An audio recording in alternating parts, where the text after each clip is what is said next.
네, 안녕하세요. 네, 우리 오늘 사무관리론 제2차 2순환 시작을 할 거고요. 자, 2순환은 우리가 핵심, 심화 강의라고 해서 요약집을 위주로 나갈 거예요.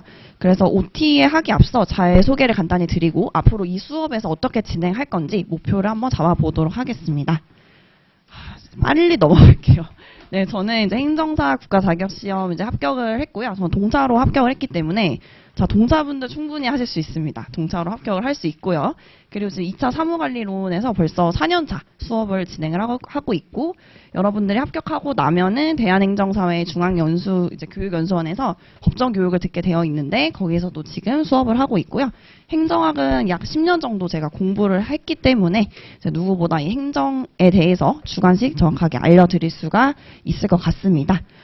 자, 그래서 이제 간단히 살펴보면은 지금 아마 실강에 오신 분들은 지금 이미 좀 느끼시고 있을 건데, 네, 지금 인강을 들으시는 분들은 이제 이 열기를 못 느끼실 거라서 간단히 말씀드리면 지금 이 수업 강의실이 제가 거짓말을 하는 게 아니라 정말 꽉 찼습니다. 인원을 받아야 되나 할 정도로 계속 늘어나고 있어요. 그래서 간단히 보시면 이게 법률저널이라고 전문직 이렇게 좀 고시 저널? 이렇게 신문 기사 같은 게 이제 올라오는 사이트가 따로 있는데, 이제 최근 5년간이라고 기사가 나온 거는 2018년부터 22년이에요. 지금은 25년이니까 더 늘어나게 되어 있는데, 지금 보시면은 이제 회계사, 세무사, 노무사, 법무사, 우리가 이제 알고 있던 간병사, 변리사, 관세사 이외에 이제 행정사가 우리 전문직 자격시험 탭에 또 따로 들어가 있어요. 그래서 같이 이제 기사가 나왔는데, 행정사 인원이 엄청 늘어나고 있어요. 여기 늘어나고 있어서 갑자기 2018년 대비로 거의 한 2배 정도 출원이 되고 있습니다. 그리고 계속 꾸준히 좀 늘고 있기 때문에 우리가 합격 인원이 한 250명 정도에서 관리가 되고 있는 시험이라서 조금 더 준비 시기가 빨라지고 있는 것 같아요.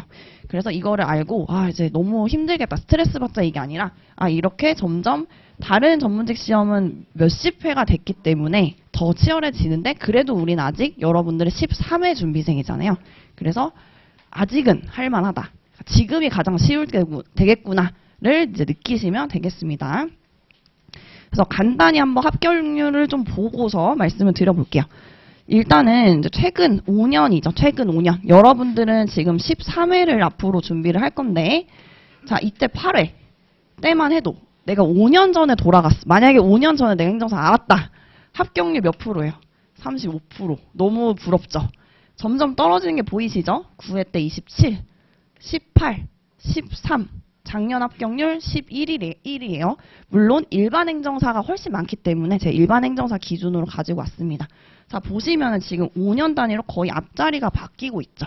그래서 지금 13회는 굳이 뭐 예상하지 않아도 여기보다 떨어질 수밖에 없겠죠. 왜냐하면 원래 시험이라는 게 우리가 전문직 가면 되게 어렵게 생각하는 이유가 몇십 회가 되면 조금씩 유예생의 누적이 될 수밖에 없고, 합격 인원 TO는 정해져 있기 때문에 당연히 합격률이 낮아질 수밖에 없는 거예요. 응시자는 조금씩 늘어나니까.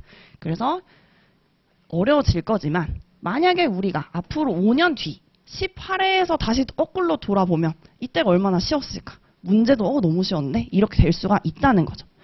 자, 그래서 이거는 이제 합격률이고요. 오늘부터 이제 저랑 공부할 사무관리론 같이 보시면 우리가 2차 과목이 4과목이잖아요. 4과목인데 사무관리론 거의 꽈락률이라고 하면 100점 만점에 40점 미만이면 꽈락이에요. 그러니까 말 그대로 내가 만약에 2차 때 4과목을 3개는 다 막 80, 90을 받았어요. 근데 사무관리론만 39.8을 받았다. 그럼 그냥 불합격이에요. 한 과목이라도 꽈락이 있으면 바로 떨어집니다. 꽈락률 과목이 2위예요. 9회 때 제가 합격했을 때 한 절반은 사무관리론 때문에 떨어진 거예요. 그러니까 이 반에서 절반은 사무관리론 때문에 떨어진 거죠. 1위. 그 다음에 2위.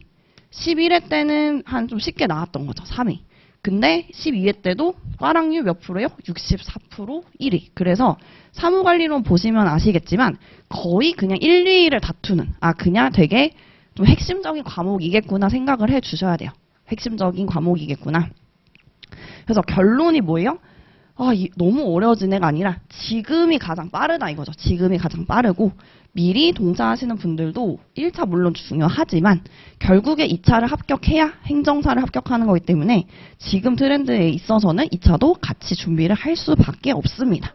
자, 이렇게 봐주시면 되겠고요. 작년에 기출이 어떻게 나왔는지 또 한번 잠깐 살펴보면 그러니까 12회 때 꽈락률 64%잖아요. 그래서 얼마나 어려웠냐. 도대체 얼마나 어렵길래 꽈락률이 64%인지 한번 보자는 거죠. 자, 12회 기출문제가 나오면은 어떻게 나오냐면 문제가 과목별로 5문제가 나와요. 5문제.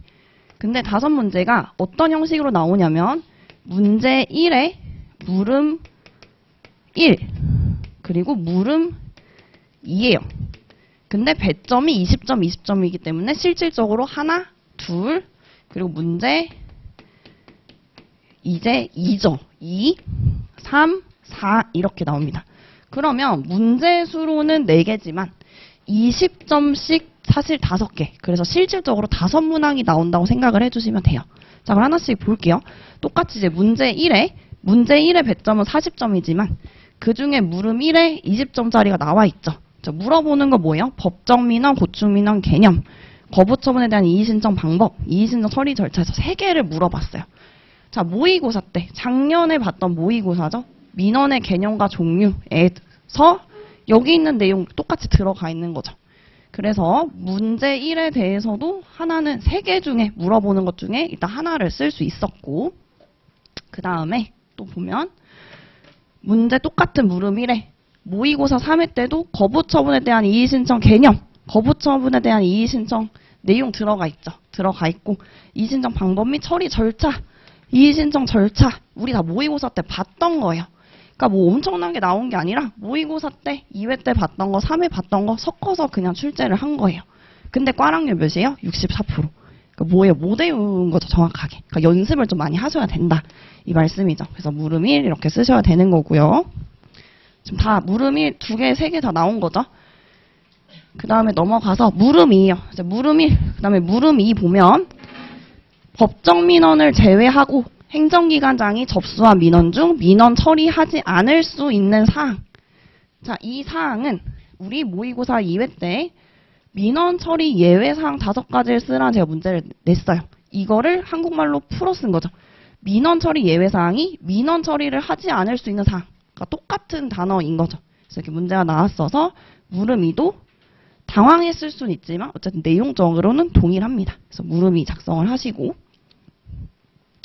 자, 문제 2 같은 경우에도 문서 작성에 대한 제가 사례형 모의고사만 가지고 왔지만 실전도 그렇고 문서에 대한 내용은 엄청나게 많이 연습을 했기 때문에 문서 작성, 문서 처리 원칙, 작성 기준, 문서 처리 원칙 다 우리가 연습을 다 했던 문제예요. 모의고사 때 첨사 계속 하면서.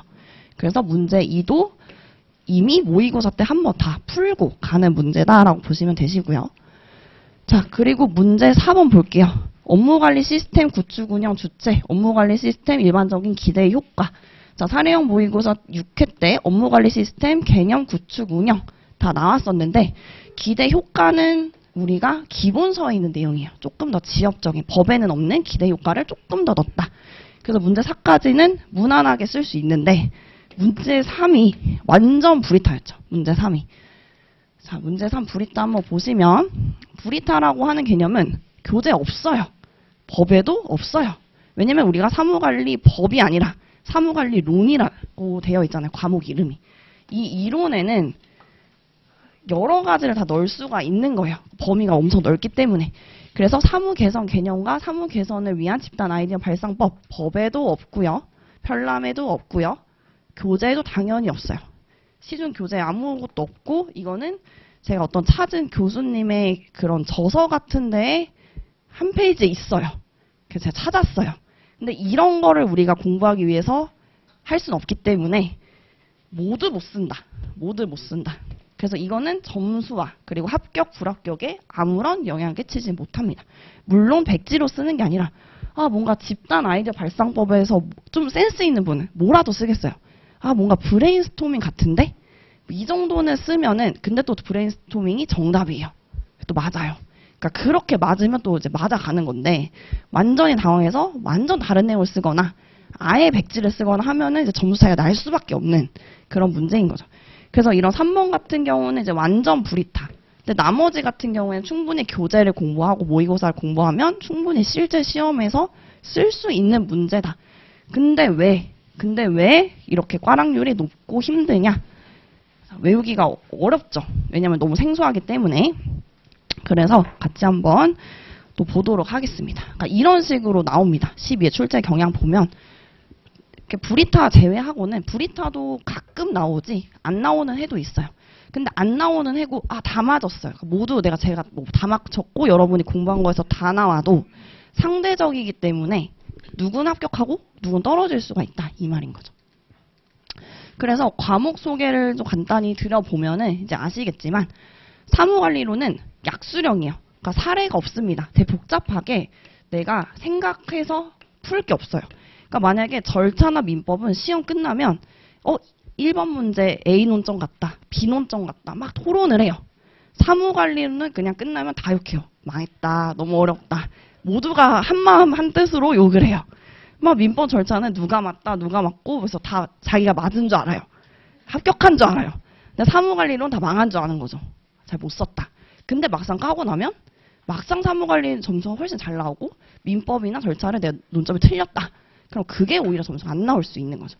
그래서 사례가 없기 때문에 정말 순수하게 내가 좀 노력으로 승부하겠다라고 하면 그냥 말 그대로 요약집 있는 토픽 다 외워서 그대로 컨트롤 C, 컨트롤 V로 쓰면 점수가 나올 수밖에 없는 시험입니다. 자, 근데 왜 이렇게 어렵냐? 생소하기 때문에. 절차라든지 민법이라든지 실무법이라든지 어느 정도 법의 공부를 했다 또는 중개사를 좀 공부를 하셨다 하는 분들은 법이 좀 익숙해서 공부한 것보다 조금 더 이해해서 답안지나 이런 걸 잘 쓸 수가 있어요. 기본 가지고 있는 컨디션에 따라서 더 잘 쓸 수가 있는데 사무관리론은 행정사에만 있는 시험이기 때문에 누구도 사무관리론 나는 공부를 했었어 라고 하는 사람은 없습니다. 다 0에서부터 외우면서 시작을 해야 되다 보니까 되게 어려워하세요. 결과적으로. 그래서 생소하다라고 보시면 되시고 또 주의해야 되는 게 사무관리론이 그렇다고 할지라도 내가 이해한 대로 막 지어서 쓰면은 안 돼요. 왜 그러냐면 기본적으로 법 과목의 출제 범위가 있고 우리가 2차 문과 전문직 시험은 채점 기준이 명확해야 돼요. 그래야지 누구는 합격시키고 누구는 불합격시킬 수 있겠죠. 그럼 그 채점 기준을 뭐로 볼 것이냐? 당연히 법령 기준을 볼 수밖에 없어요. 그래서 내가 막 자유롭게 쓰는 게 아니라 법에 근거한 키워드가 들어가게끔 좀 보수적으로 써야지 점수가 잘 나온다라고 생각을 해주시면 돼요. 그래서 어떤 분은 내가 너무 잘 쓰고 막 꽉꽉 채웠다. 근데 점수가 안 나오거나 떨어지는 경우. 그러니까 내가 중요한 법령 키워드를 다 놓치는 경우에는 점수가 안 나오는 거죠. 자, 그리고 마지막 네 번째는 지금 우리가 2월인데 시험은 9월 27일이잖아요. 그 사이에 혹시나 개정이 될 수도 있어요. 근데 개정된 거에서도 꼭 한 문제씩은 나옵니다. 제가 그 역할에서 체크를 하는 거지. 근데 또 주의사항은 나 이제 이 교재를 가지고 어디 산에 들어가서 모든 핸드폰을 끊고 공부만 하겠다라는 건 우리 시험이랑 또 안 맞아요. 왜냐면 언제 개정이 될지 모르는데 거기서 시험 문제가 나왔어요. 그럼 나는 다른 거 공부하고 있는 거예요. 그래서 우리는 좀 이렇게 트렌드를 따라가면서 좀 체크를 할 수밖에 없는 시험 특성을 가지고 있습니다. 자, 그래서 이제 공부 방법도 같이 볼게요. 공부 방법.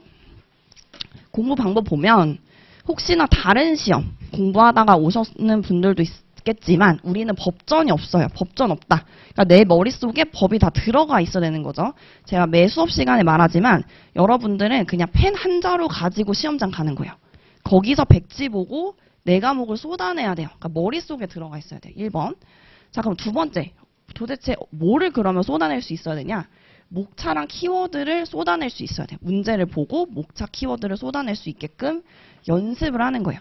그래서 저랑 기본 강의를 들으신 분은 이제 1회독을 했을 건데 이제 2회독부터 우리가 낯선 이 과목과 엄청 친해져야 돼요. 친해져야 돼서 회독수를 많이 늘릴 겁니다. 훨씬 더 책도 얇아졌고 한 번 공부했기 때문에 회독수가 빨라질 수밖에 없어요.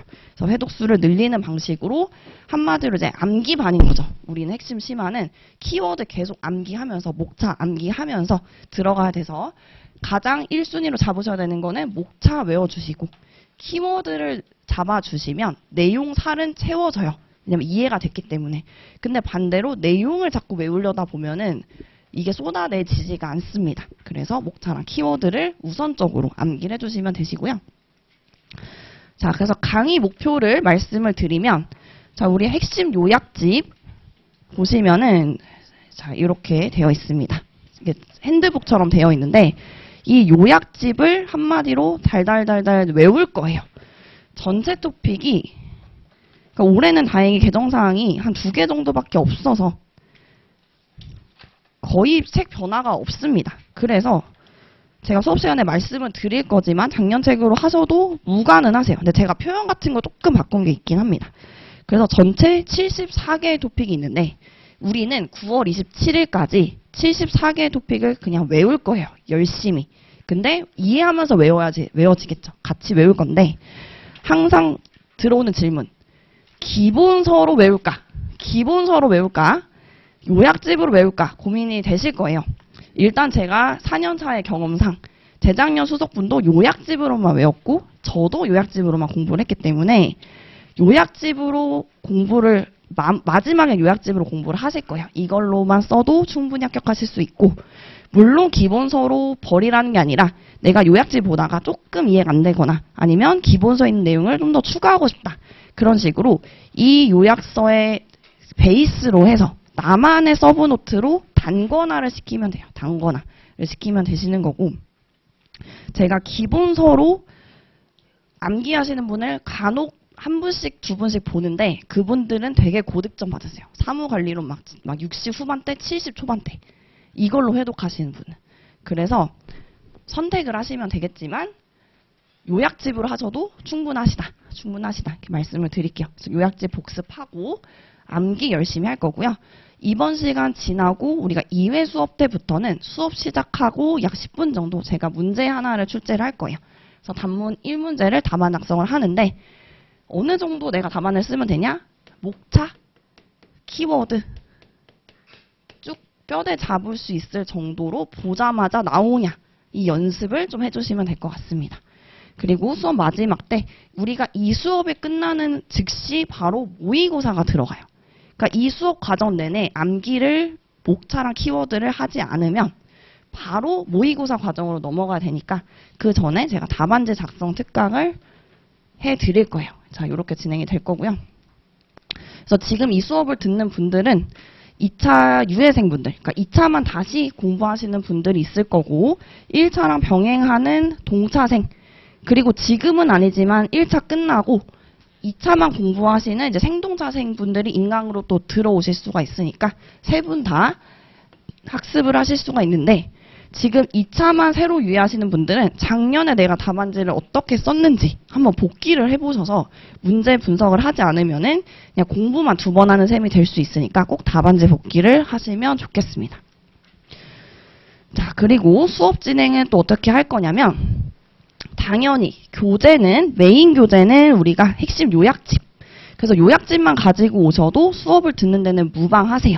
근데 중간중간에 뭐 기본서를 내가 참고를 하고 싶다라고 하시면은 기본서는 그냥 서브로 볼 수 있지만 수업 들을 때는 요약집만 가지고 오셔도 무방합니다.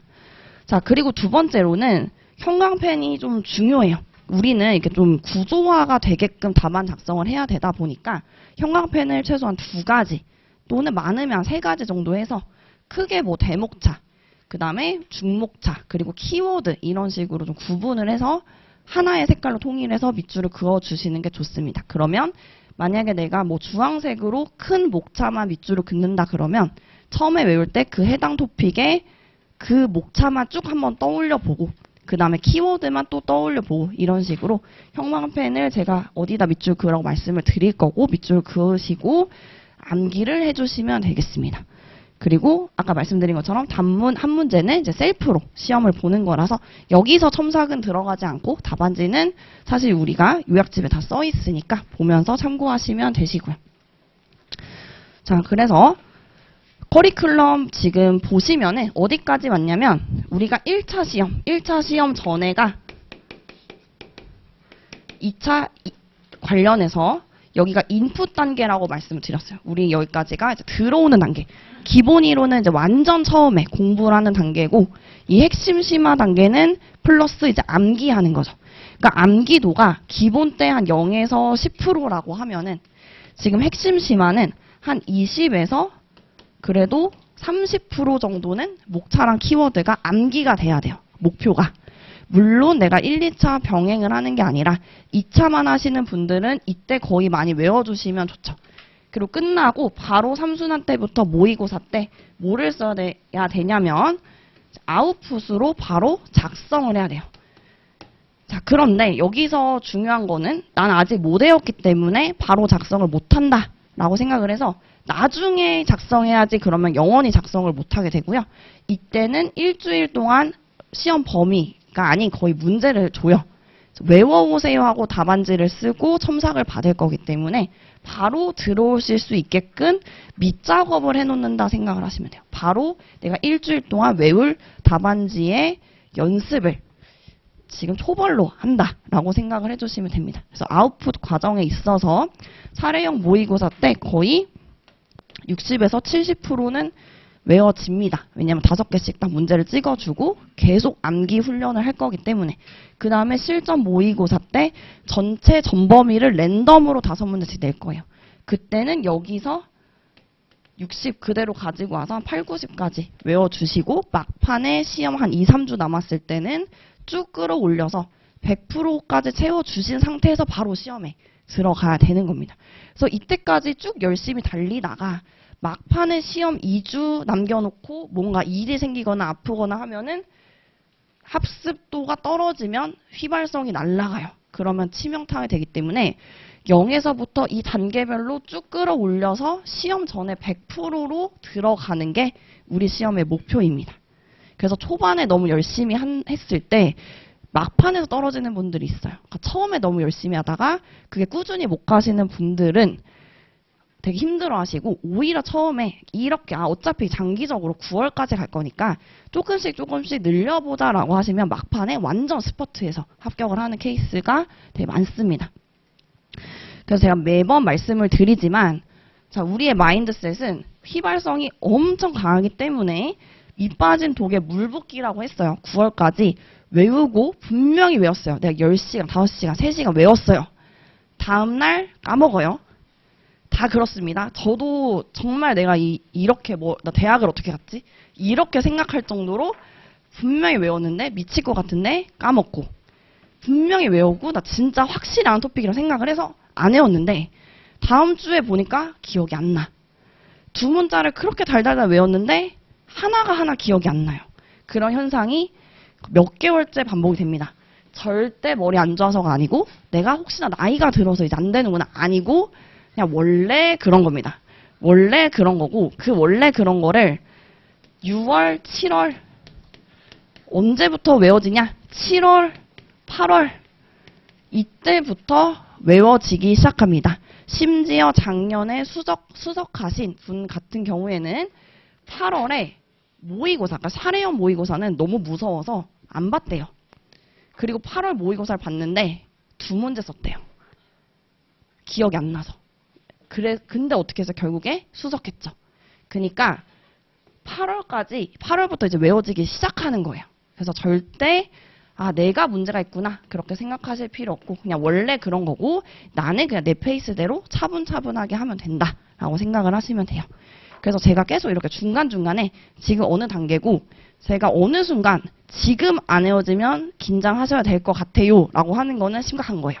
그때는 외워주셔야 돼서 제가 여러분들 13회 우리 9월 27일 추석 전이죠.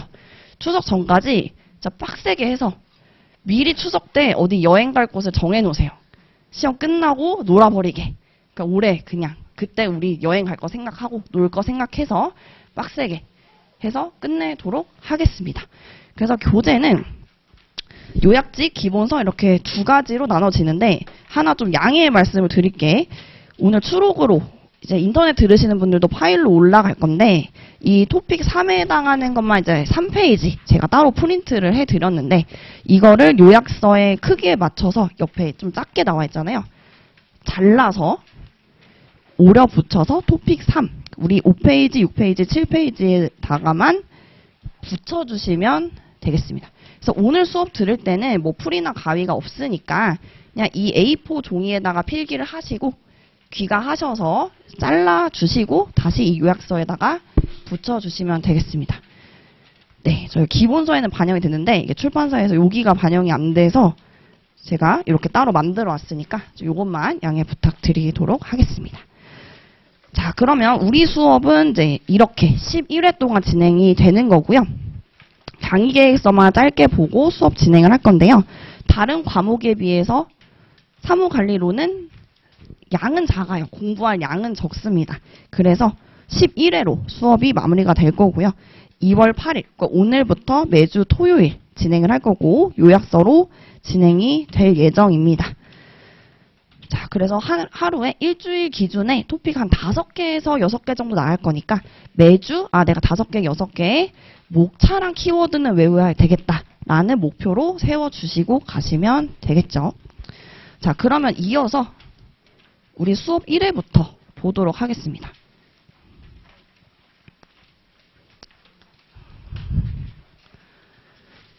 자, 수업 1회부터 보시면 이제 요약서 펼쳐주시면 되겠죠. 요약서.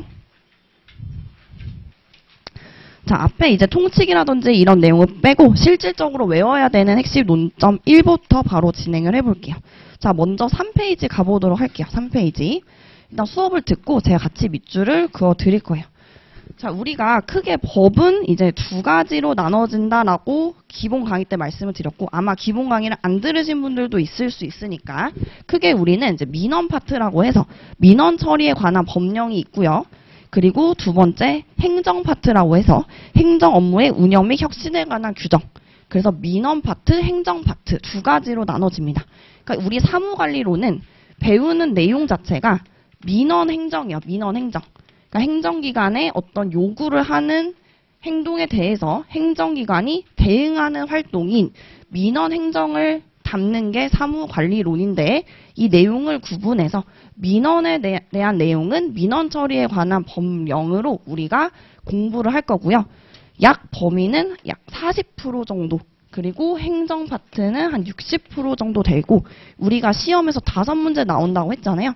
이 민원 파트에서 2문제 나오고요. 행정 파트에서 3문제 나옵니다. 근데 브리타는 여기서 나오죠. 여기 행정 파트에서 나오기 때문에 여기서 브리타 나오진 않아요.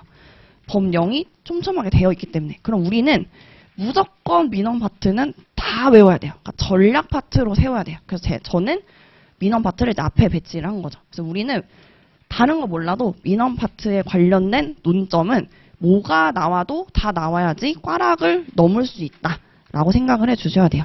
그러니까 민원 파트가 1부터 33이죠. 그러니까 내가 33개는 그냥 뭐가 나와도 다 쓰겠다. 근데 그 다 쓰는 기준이 뭐냐면 이 요약서에 있는 그 기준으로 쓰시면 됩니다. 여기서는 줄이시면 안 돼요. 물론 제가 형광펜 치지 않은 부분에 대해서 단어를 완전 100% 똑같이가 아니라 좀 뭉개질 수는 있겠지만 내용 하나가 뭐 없거나 목차가 없거나 하시면 안 됩니다. 이 기준으로는 써주셔야 돼요. 자, 그러면 토픽 1부터 같이 보도록 할게요. 자, 토픽 1 보시면 일단 민원 하면은 무조건 우리가 외워야 되죠. 그러니까 지금부터는 그렇구나 아니라 계속 외운다고 생각을 해야 돼요. 지금 포지션이. 자, 외운다라고 생각했을 때 민원 하면은 크게 3가지 뭉탱이로 우리가 나눴죠. 민원인이 행정기관에 대해서 3번째 처분 등 특정한 행위를 요구하는 것이 이제 민원이었어요. 민원인이 행정기관에 대하여 처분 등 특정한 행위를 요구하는 것 이렇게 3가지를 외워야 되고 우리가 각각 토픽을 하나씩 외웠죠. 민원이 뭔지 잘 외워야 되고 오늘부터 외울 거예요. 내가 만약에 기본 강의 들었는데 기억이 지금 안 나는 게 당연한 겁니다. 당연한 거고요. 오늘부터 외우는 거예요. 다시. 행정기관 외울 거고 처분 등 특정한 행위 그럼 이게 민원의 내용이겠네. 특정한 행위에 관한 민원의 내용을 공부를 할 거죠. 그래서 민원인이 행정기관에 대하여 처분 등 특정한 행위를 요구하는 것 이게 민원이다. 무조건 외우셔야 돼요. 무조건. 자, 그러면 이제 2번째부터 볼게요. 민원의 종류. 자, 종류를 보시면 이따 교재에다가 필기를 해드릴 건데, 자, 우리가 12회 때 기출에서도 나왔던 문제죠. 법정 민원, 고충 민원 개념에 대해서 물어봤어요. 그냥 토픽 1에 있는 건데 나왔어요. 근데 못 쓴 분들 되게 많아요. 왜냐? 너무 앞에 있어서 안 나올 것 같다. 자, 그런 건 없어요. 우리 시험은 내가 심사위원 또는 출제위원의 마음 또는 막 심리 상태를 분석해서 하겠다. 그거는 너무 위험하죠. 그러면은 제가 봤을 때 몇 년을 자꾸 공부해서 여기서 나오면은 그냥 붙고 안 나오면 떨어진다. 그 마음으로 공부하면 되겠지만 그냥 우리는 보수적으로 여기 있는 토픽을 다 외운다라고 생각을 해주셔야 됩니다. 그래서 되게 쉽다고 생각했는데 법정민원, 고충민원 개념이 나왔는데 의외로 잘 못 쓴 분이 되게 많은 거예요. 쓰기는 써요. 근데 잘 못 쓴 거죠. 자, 그래서 민원의 종류부터 같이 외워보면은 또 시험에서 5회 때 일반 민원의 종류에 대해서 물어본 적이 있어요. 자, 어떤 식으로 문제가 다르게 나오냐면 민원의 종류에 대해서 물어봤어요. 만약에 민원의 종류에 대해서 물어보면 일반 민원과 고충 민원을 다 써야 되는 거죠. 만약에 문제에서 민원의 종류에 대해서 쓰세요. 그러면 일반 민원, 고충 민원을 나눠서 써야 되겠죠. 근데 만약에 문제에서 일반 민원에 대해서 설명하세요라고 물어봤는데 그냥 내가 민원의 종류를 쫙 썼어요. 그러면 틀리죠. 일반 민원에는 고충 민원이 안 들어가 있기 때문에 일반 민원을 물어보면 일반 민원만 쓰는 거고 민원의 종류를 물어보면 일반 민원, 고충 민원을 같이 쓰는 거고 고충 민원을 물어보면 고충 민원을 쓰는 거고 이렇게 좀 문제를 읽으면서 쓰기는 해서야 됩니다. 자, 그러면 일반 민원에서 우리가 법지, 건기 이렇게 외웠어요. 법, 질, 건, 기. 그래서 법정, 질의, 건의, 기타죠. 법정, 질의, 건의, 기타.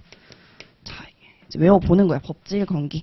자, 우리가 토픽 이제 1 외우는 거예요. 1이 민원, 민원의 종류죠. 민원, 민원인이 행정기관에 대하여 처분 등 특정한 행위를 요구하는 것. 민원의 종류, 일반 민원, 고충 민원. 일반 민원의 법정, 질의, 건의, 기타.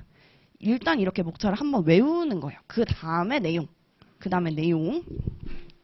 계속 반복을 할 겁니다. 계속. 자, 그러면 법정, 질의, 건의, 기타. 이거부터 외워야 돼. 법정, 질의, 건의, 기타. 법정, 질의, 건의, 기타. 이렇게 들어가죠. 나중에 되면은 법정인지 법규인지 막 헷갈릴 수 있어요. 근데 법정, 질의, 건의, 기타구나. 이렇게 외워주시고 법정 민원은 특히 더 잘 외워주셔야 돼요. 촘촘하게. 자, 법정은 법령 등에서 정한이죠. 법정이라는 거는 말 그대로 법에서 정한, 법정. 법에서 정한 요건에 따라서 세 가지가 들어가야 돼요. 세 가지. 1, 2, 3. 첫 번째, 법정 민원은 인가 허가 등 신청하거나 우리가 하는 업무죠. 행정사 업무죠. 인가 허가 등을 신청하거나 장부 대장 등의 등록 등재를 신청하거나 특정한 사실 또는 법률 관계에 관한 확인 또는 증명을 신청하는 민원. 그래서 우리가 일반 민원, 법정, 질의, 건의, 기타면 법정, 법에서 물론 조금 디테일 채워주면 좋겠지만 일단은 법에서 정한 요건에 따라서 1번 인가 허가 등을 신청, 2번은 장부 대장 등의 등록 등재 신청, 세 번째 특정한 사실 또는 법률 관계에 관한 확인 또는 증명 신청. 법에서 정한 요건에 따라 신청하는 민원이구나. 이렇게 외워주시는 거죠. 법에서 정한 요건에 따라 신청을 해야 되는 민원이구나. 자, 이게 하나 외우는 거예요. 하나. 법정. 이렇게 외우시는 거예요. 하나씩.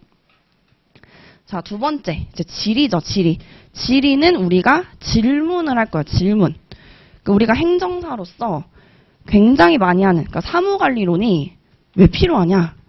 우리가 하는 일이 다 사무관리론에 근거한, 민원처리법에 근거한 일입니다. 그래서 우리도 그 법이나 제도가 약간 해석하는 게 불분명한 것들이 있어요. 그럼 행정기관에 우리도 질의민원을 굉장히 많이 합니다. 그래서 법령, 제도, 절차 등에 대해서 설명이나 해석을 요구하는 민원이 질의민원이겠죠. 질의. 대상은 행정기관한테 설명을 듣고 싶은 거예요. 이거 어떻게 적용을 해주실 거냐? 해주실 거냐? 설명이나 해석을 요구하는 민원, 법령 등에 대해서 말 그대로 이거 어떻게 해석할 건지에 대해서 행정기관에 설명이나 해석을 요구하는 민원이 질의민원이다. 그래서 법정도 법에서 정한 요건에 따라 신청. 질의도 법 등에서 행정기관이 이거 어떻게 해석할 건지 설명 해석을 요구하는 민원인 거죠. 질의민원. 자, 세 번째. 건의는 기역이니까 우리가 기역 이렇게 외우자고 했어요. 건의는 컴플레인, 불평불만이 아니라 개선, 이렇게 하면 더 좋을 것 같다 라고 하는 게 건의사항인 거예요. 그래서 제가 건의 드립니다라고 해서 불평불만 쓰는 건 아니고 개선을 요구하는 거죠. 그래서 행정제도 및 운영의 개선을 요구하는 민원인데 일단은 내가 앞이 좀 잘 안 외워진다. 우선은 기역이니까 우선 뭔지 모르겠지만 개선을 요구하는 민원. 이렇게 먼저 외우기 시작하는 거죠. 개선을 요구하는 민원. 그러니까 좀 외우기 어려워하는 분들은 여기서 이제 발목이 잡혀버리는 거예요. 행정제도 및 운영이 뭔가 안 헤어져. 근데 여기에서 계속 안 헤어지고 하면은 한 바퀴를 못 돌아요. 그래서 핵심이 뭐예요? 우선 개선을 요구하는. 그러니까 이거의 개선. 근데 앞에는 결국에 안 써지면 뭔가 제도니까 뭔가 제도 이런 식으로 좀 바꿔 쓸 수도 있겠지만 이거를 똑같이 외우려고 여기서 제도 운영 이렇게 되다 보면은 여기서 넘어가지지가 않는 거예요. 토픽 1에서 넘어가지지가 않아. 그래서 제가 큰 키워드, 제가 밑줄 그을 때 이걸 밑줄 긋지 않고 개선의 포인트를 주잖아요. 큰 키워드를 먼저 외워주시면서 촘촘하게 채워주셔야지 처음부터 여기부터 막 외워야지 하면은 넘어지지가 않습니다. 그래서 개선을 요구하는 민원까지 우리가 외웠죠. 건의. 자, 마지막 기타 볼게요. 기타는 법정, 질의, 건의, 그리고 모외, 고충 민원 외예요.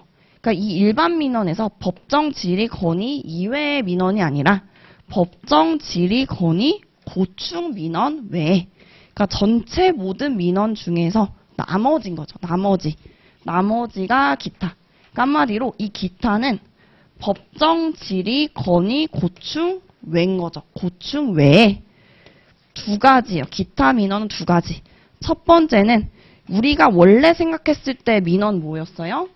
일상생활에서 발생하는 불편사항을 알리는 게 우리가 민원이었죠. 항상 평소에. 여기 앞에 쓰레기 버렸다. 불법 주차했다. 담배꽁초 버렸다. 그런 게 기타 민원. 그리고 두 번째 우리가 해야 되는 행정기관의 행정 절차 형식 요건에 대한 상담 설명을 요구하는 기타 민원. 우리가 제일 많이 하는 거죠. 행정기관의 절차 요건에 대해서 상담 설명을 요구하는 그 기타 민원 두 가지가 있습니다. 두 가지. 자, 그 다음에 마지막 고충까지 보고 교재 같이 보도록 할게요. 자, 고충 민원. 자, 2번 보시면 2번이죠. 자, 고충 민원이 참 안 헤어져요. 이름이랑 내용이 매칭이 안 돼서 안 헤어지는데 같이 보시면 고충 민원은 세 가지예요. 행정기관이 법을 위반하거나 아니면 애초에 부당하게 하던지 아니면 소극적인 처분. 그러니까 아예 처분을 안 하는 부작위 같은 것도 소극적 처분인 거죠. 대답을 안 해버리는 거예요. 그리고 애초에 제도가 잘못됐어. 그러니까 세트는 위법부당, 거의 위법부당 같이 세트로 묶으니까 위법부당, 소극적인 처분, 불합리한 행정제도 세 가지. 행정기관이 위법부당, 소극적인 처분, 불합리한 행정제도로 인해서 국민의 권리 침해 그리고 국민한테 불편을 줘요. 그거에 대해서 해결을 요구하는 민원이 고충민원. 행정기관의 위법부당, 소극적인 처분, 불합리한 행정제도로 인해서 국민이 권익침해, 권리침해, 불편사항에 대해서 해결을 요구하는 민원. 이게 고충민원. 그래서 일반 민원, 법질, 건기, 고충 민원 내용까지. 그러니까 이렇게 외워야지 토픽 1이 끝난 거예요. 끝난 거. 자, 그러면 토픽 3번. 우리가 내용을 보기 전에 복습하실 때 어떻게 복습을 하시면 되냐면 이 요약서 맨 처음 페이지, 이렇게 목차라고 되어 있는 완전 맨 첫 페이지 보이시죠? 자, 완전 맨 첫 페이지를 보시면은 여기에 뭐만 써 있냐면 토픽 제목만 써 있죠. 제목. 자, 그럼 제목만 보고 이렇게 떠올릴 수 있어야 돼요. 토픽 1을 보고, 자, 여기부터는 자율이에요. 이걸 보고 구슬로 말해도 되고 머릿속에 떠올려도 되고 종이에다가 써보셔도 되고 타이핑을 써보셔도 돼요. 근데 항상 이렇게 다 덮고 이 목차만 보고 지금 연습해보는 거 어떻게 외웠나. 자, 토픽 1의 민원. 지금 이 앞에만 보고 외워보시는 거예요. 자, 민원. 우리가 뭐라고 외웠어요? 민원인이 행정기관에 대하여 처분 등 특정한 행위를 요구하는 것 외웠죠. 자, 두 번째 민원의 종류. 크게 1번, 2번 뭐가 있었어요? 일반 민원, 고충 민원 있었죠. 그리고 일반 민원은 4개 있었어요. 법정 민원, 질의 민원, 건의 민원, 기타 민원 이렇게 있었죠. 그러면 일반 민원의 법정 민원부터 하나 외워보면은 법령 등에서 정한 일정 요건에 따라 신청이 있었다. 물론 그 신청을 내가 좀 더 외워볼까 하면은 첫 번째 신청은 인가허가 등 신청이었고, 두 번째는 장부대장 등의 등록 등재 신청이었고, 세 번째는 특정한 사실관계 또는 법률관계 확인 증명 신청이었죠. 그럼 법정, 그 다음에 두 번째가 질의였죠. 질의는 법령 등에 대한 행정기관의 설명이나 해석을 요구하는 것이었겠죠. 요구하는 민원. 법정 질의, 이제 건의는 안 외우고 싶어도 이제 외워졌을 거예요. 행정제도면 이게 안 외워지고 싶은데 외워지죠. 그러니까 이거를 굳이 억지로 외우지 않으려도 해도 떠올려보면 생각이 나는 거죠. 행정제도 및 운영에 개선을 요구하는 민원. 근데 내가 굳이 제도나 운영을 외우려고 애쓰지 않았는데 쭉 생각이 나죠. 이렇게 나오는 거예요. 그 다음에 마지막에 기타. 기타는 법정, 질의, 건의, 고충 외의 민원으로서 2개죠, 2개. 행정기관의 단순한 행정 절차 및 우리가 형식 요건을 상담을 요구하는 것이 있었고, 두 번째는 일상생에서 발생하는 불편사항에 대한 알리는 등 해결을 요구하는 민원이 우리가 기타 민원인 거죠. 자, 마지막 고충 민원은 행정기관의 3가지였어요. 위법 부당, 소극적인 처분, 불합리한 행정제도로 인해서 국민의 권리 침해, 그리고 불편, 부담 등을 해결을 요구하는 민원 해서 이렇게 외운 거예요. 일단 1차적으로 지금 외웠죠. 이거를 우리가 모의고사 때 한번 쭉 써보는 게 모의고사 연습인 거예요. 그래서 그냥 이제는 공부하는 게 아니라 항상 마감을 하고 나서 이 목차를 되게 활용을 잘 해주셔야 돼요. 이거를 보고 내가 외워졌죠. 지금은 너무 잘 외웠으니까 상태가 어때요? 동그라미지만 지금은 바로 공부해서 외워졌기 때문에 동그라미 치시면 안 되고, 다음에 이제 공부 외우시기 전에 한번 똑같이 외워봐요. 근데 내가 잘 외워졌다. 그럼 동그라미. 아, 나 이 논점은 그렇게 열심히 했는데 안 되네. 세모. 중간에 막혔어요. 그러면 세모. 안 되네 하면 이제 X. 그러면 이게 동그라미 회독이 계속 늘어나겠죠. 근데 신기한 게 잘 외워지는 거는 계속 잘 외워져. 잘 안 외워지는 건 잘 안 외워지고, 세모는 어느 순간 이제 좀 동그라미 되고, 얘는 어느 순간 세모가 되면서 나중에 다 동그라미가 되겠죠.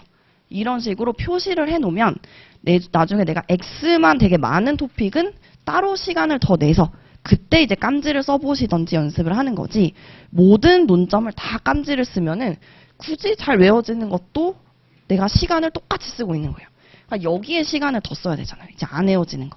그래서 이 목차를 계속 보시면서 스스로 연습하는 거예요. 우리 어렸을 때 영어 단어 외울 때 반쪽 접어놓고 계속 연습했잖아요. 써보고 외워보고 똑같은 거예요. 우리가 왜냐면 이 과목 그리고 법 과목을 처음 공부하는 거기 때문에 계속 진짜 외웠나? 내가 진짜 외운 게 맞나? 계속 스스로 연습을 해보면 되겠습니다.